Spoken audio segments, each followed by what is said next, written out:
Just 16 days remain. On July 24, the temporary 10% US tariff regime expires. If India and the United States fail to sign a deal before then, Indian exports could once again face tariffs up to 50%. It will be a torture.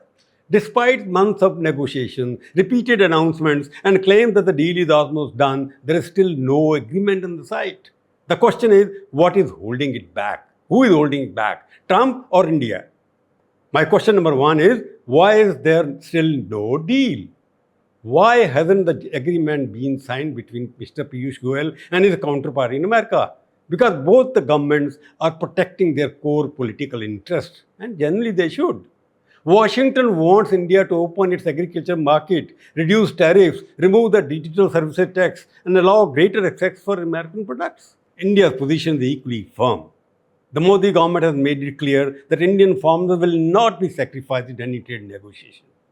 For Trump, it's about American farmers. For Modi, it's about protecting nearly 600 million Indians dependent on agriculture.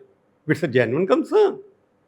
Commerce Minister Piyush Goyal says the deal is 99% complete. When? But in trade negotiation, the final one, when 100% is done. That is not to be done yet. My question number two is, how many deadlines have been missed so far? The number is remarkable. The first target was fall 2025, last year, then February 2026, then June, then mid-July. Each time, officials announced that deal was almost complete. There were phone calls between Modi and Trump. Joint statesmen spoke about substantial progress. Ministers said only the comma and then full stops are still hanging around. But that has never happened. Why does July 24 matter? Many people know the date, but few understand why it matters for us.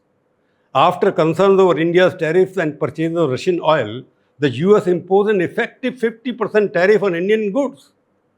Negotiations later brought temporary relief, reducing tariff to 10%. While talks continued, it was because of Supreme Court judgment, not because of any favor.